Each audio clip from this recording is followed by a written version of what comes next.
poor girl agreed to care for a rich man to support herself. When his wife arrived, she was perplexed by what she heard. A cold night, an unexpected encounter. Alice, a young volunteer with a past marked by loss, meets Richard, a reclusive businessman in a hospital. Two different worlds, but with similar wounds.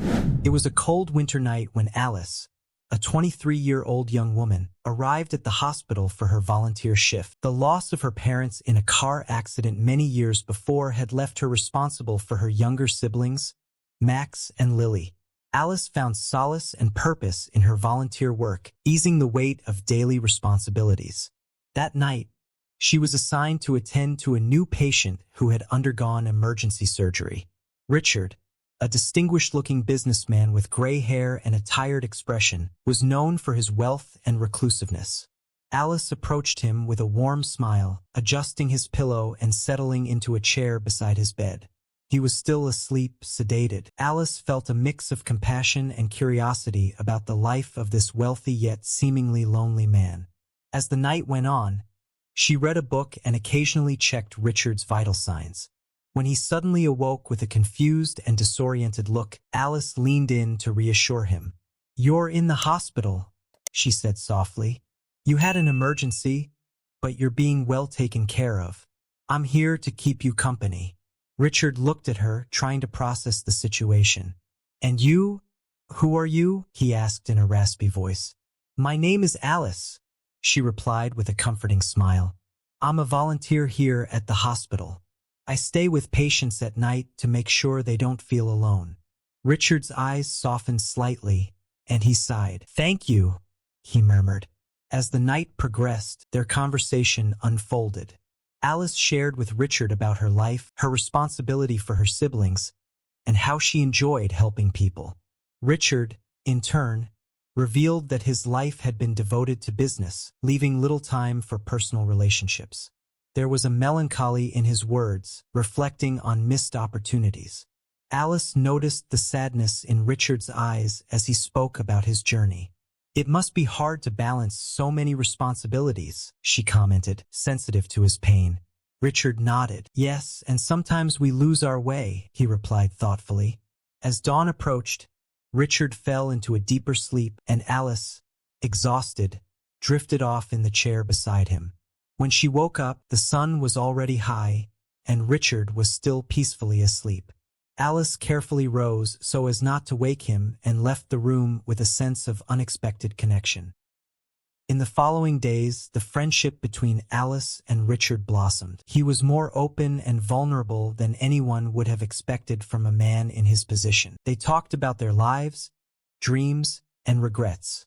Alice learned that Richard had come from humble beginnings and that his dedication to work had cost him his relationships, including his marriage to Clara.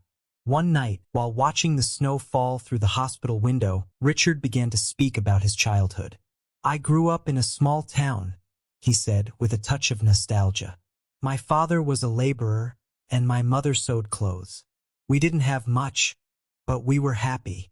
Alice listened intently. "It's hard to imagine you coming from such humble beginnings," she commented. "How did you get into the business world?" Richard smiled, somewhat wistfully. "It was a combination of luck and hard work. I started selling products door to door. I had the opportunity to invest in a small tech company, and from there things grew." Alice saw the pain in Richard's eyes as he spoke of his past. "And your family? Were they proud of you?" Richard sighed deeply. "My father got sick before I achieved any significant success. My mother always supported me but didn't live to see what I accomplished. They would have been proud, I think, but I would trade everything to have them back, even if just for a day." Richard's words deeply moved Alice, who understood the pain of losing loved ones.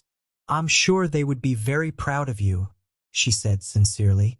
"You've built something incredible." Richard looked at Alice, his eyes meeting hers with unexpected tenderness. "And you, Alice? What do you dream of doing?" Alice reflected for a moment. "I'd like to finish my studies and maybe work in something that helps people, like nursing or social work. But for now, my siblings come first." Richard admired Alice's determination and selflessness. "You're a very special person, Alice. Not many people have the courage and heart that you do. That night, as Richard slept, Alice found herself thinking about the unique connection she felt with him. Amid such different lives, their stories intertwined in an unexpected and deeply meaningful way. As the days passed, Richard slowly regained his strength. The friendship with Alice deepened, with Richard relying on her not just as pleasant company, but as a confidant. Alice, in turn, valued Richard's presence and the sense of purpose she found in helping him. During a walk through the hospital corridors, Richard made an unexpected offer. "Alice, I've been thinking about what you told me about your life and your siblings. I'd like to make a proposal. When I'm discharged, would you be interested in moving in with me and working as my caretaker? I can pay you well, and you'd have time to study and care for your siblings." Alice stopped, surprised. The offer was tempting, almost surreal. "Richard, that's very generous, but are you sure? I'm not a professional nurse." Richard smiled. "I don't need a professional nurse. I need someone I trust. And I trust you, Alice. You have a good heart and have done more for me than anyone else." Richard's proposal stirred a mix of emotions in Alice. The money could solve many of her problems, but there was a natural hesitation. "I need to make sure my siblings are all right, but I think we can make this work." Richard visibly relaxed, relieved and happy. They spent the rest of the walk discussing details. For Alice, this represented a new phase, promising more stability. For Richard, it meant having genuine companionship. After Richard was discharged, Alice moved into his spacious property. The transition was smooth, and she quickly adapted to the new routine, caring for Richard and exploring opportunities to study online. Life seemed to promise a fresh start, full of hope and possibilities. The calm in Alice and Richard's life was interrupted when Clara, Richard's wife, made a surprise appearance. Clara, an elegant but cold-looking woman, carried a folder of documents and a determined expression. Alice, helping Richard get comfortable, watched Clara's abrupt entrance with concern. "Richard, we need to talk," Clara said, ignoring Alice as she handed the documents to Richard. Alice, sensing the tension, discreetly left the room. Clara waited until they were alone before continuing. "We need to resolve some financial issues. I want you to transfer some assets into my name," she said bluntly. Richard, still weakened, remained firm. "I won't sign anything without reviewing it first. We need to discuss other solutions." Clara's expression hardened. "We don't have time for that. You're not in any condition to manage these matters.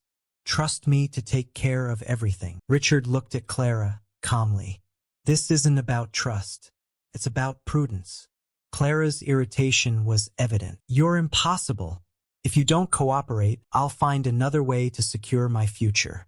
Alice, outside the room, heard the door open abruptly and saw Clara storm out, furious. Curious, she followed discreetly and overheard Clara on the phone, arguing with someone. "He's more difficult than I thought, but don't worry, I already have a plan.